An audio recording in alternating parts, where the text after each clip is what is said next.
Question 1. What time gap should you leave when you're following a vehicle on a wet road? A. At least 1 second. B. At least 2 seconds. C. At least 3 seconds. D. At least 4 seconds. Correct answer: D. At least 4 seconds. Wet roads will increase the time it takes you to stop. 4 seconds is the minimum gap you should leave on wet roads. This is double the gap you should normally keep from the vehicle in front on good dry roads. Question 2. What should you do if you want to overtake a tractor but aren't sure that it's safe? A. Sound your horn to make the tractor driver pull over. B. Speed past, flashing your lights at oncoming traffic. C. Follow another vehicle as it overtakes the tractor. D. Stay behind it if you're in any doubt. Correct answer: D. Stay behind it if you're in any doubt.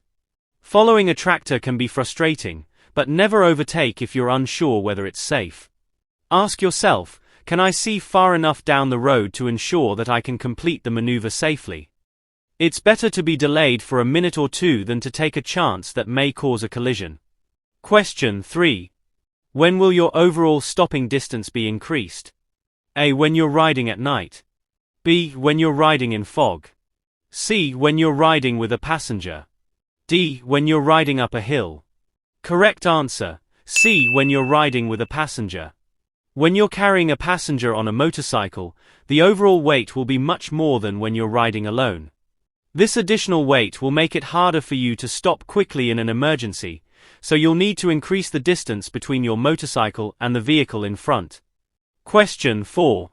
What messages are given by circular traffic signs that have a blue background? A. Direction to car parks. B. Mandatory instructions. C. Temporary direction during a diversion. D. Motorway information. Correct answer: B. Mandatory instructions. Signs with blue circles generally give mandatory instruction. These are often found in urban areas, and include signs for mini-roundabouts and directional arrows.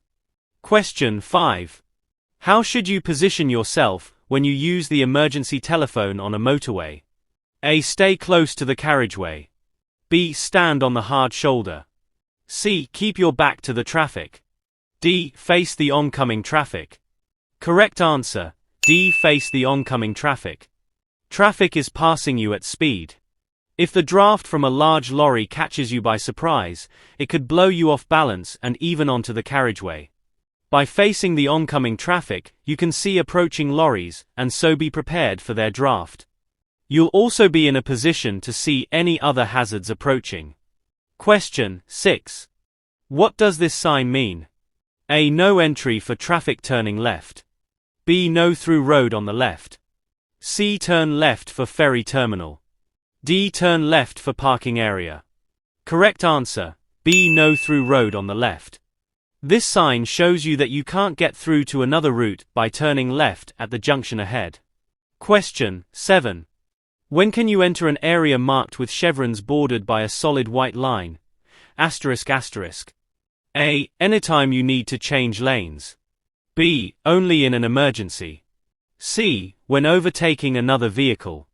D. When entering a parking lot. Correct answer: B. Only in an emergency. An area marked with chevrons and bordered by solid white lines must not be entered unless in an emergency. Question 8. You're on a motorway. A lorry has stopped in the right-hand lane. What should you do when you see this sign on the lorry?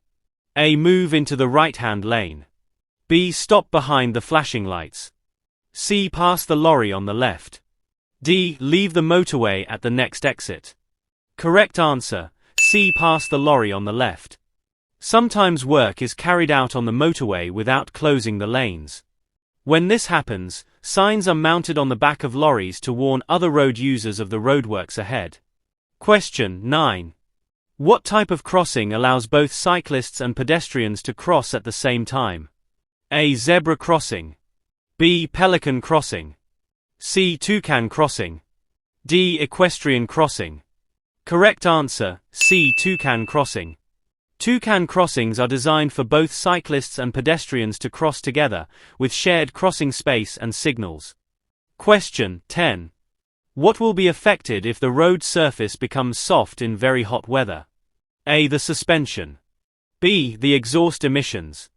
C. The fuel consumption. D. The tire grip. Correct answer: D. The tire grip. If the road surface becomes very hot, it can soften. Tires are unable to grip a soft surface as well as they can a firm dry one. Take care when cornering and braking. Question 11. How much distance should a cyclist maintain from the curb edge on busy roads? A. 1 meter. B. 0.5 meters or more if safer. C. 2 meters. D. 0.25 meters. Correct answer: B. 0.5 meters or more if safer. Cyclists should maintain at least 0.5 meters from the curb edge, and further if it is safer, to ensure adequate space from the road edge and other hazards. Question 12. What does it mean when a moving vehicle is showing a flashing amber beacon? A. The vehicle is slow moving. B. The vehicle has broken down. C. The vehicle is a doctor's car. D. The vehicle belongs to a school crossing patrol. Correct answer: A. The vehicle is slow moving. Different colored beacons warn of different types of vehicle needing special attention. Blue beacons are used on emergency vehicles that need priority. Green beacons are found on doctors' cars. Amber beacons generally denote slower moving vehicles, which are often large. These vehicles are usually involved in road maintenance or local amenities and make frequent stops. Question 13. What is the speed limit for Class 2 powered wheelchairs and mobility scooters? A. 8 miles per hour, 12 kilometers per hour. B. 6 miles per hour, 10 kilometers per hour. C. 4 miles per hour, 6 kilometers per hour. D. 2 miles per hour, 3 kilometers per hour. Correct answer: C. 4 miles per hour, 6 kilometers per hour. Class 2 vehicles are designed to be used on pavements and have an upper speed limit of 4 miles per hour, 6 kilometers per hour. Question 14. Where would you see a contraflow bus lane? A. On a dual carriageway. B. On a roundabout. C. On an urban motorway. D. On a one-way street. Correct answer: D. On a one-way street. The traffic permitted to use a contraflow lane travels in the opposite direction to traffic in the other lanes on the road. Question 15. What must drivers and riders do at a zebra crossing? A. Stop only if a pedestrian has moved onto the crossing. B. Give way to pedestrians waiting to cross. C. Speed up to clear the crossing quickly. D. Ignore pedestrians. Correct answer: B. Give way to pedestrians waiting to cross. Drivers and riders must give way to pedestrians waiting to cross, ensuring pedestrian safety. Question 16. What does this arm signal mean? A. The driver is slowing down. B. The driver intends to turn right. C. The driver wishes to overtake. D. The driver intends to turn left. Correct answer: D. The driver intends to turn left. There might be an occasion where another driver uses an arm signal. This may be because the vehicle's indicators are obscured by other traffic. In order for such signals to be effective, all drivers should know their meaning. Be aware that the left turn signal might look similar to the slowing down signal. Question 17. When will a new car need its first MOT test? A. When it's 1 year old. B. When it's 3 years old. C. When it's 5 years old. D. When it's 7 years old. Correct answer: B. When it's 3 years old. The vehicle you drive must be roadworthy and in good condition. If it's over 3 years old, it must pass an MOT test to remain in use on the road, unless it's exempt from the MOT test. See government.uk. Question 18. What does this sign mean? A. Hump bridge. B. Traffic calming hump. C. Low bridge. D. Uneven road. Correct answer: A. Hump bridge. You'll need to slow down. At hump bridges, your view ahead will be restricted, and the road will often be narrow. If the bridge is very steep, sound your horn to warn others of your approach.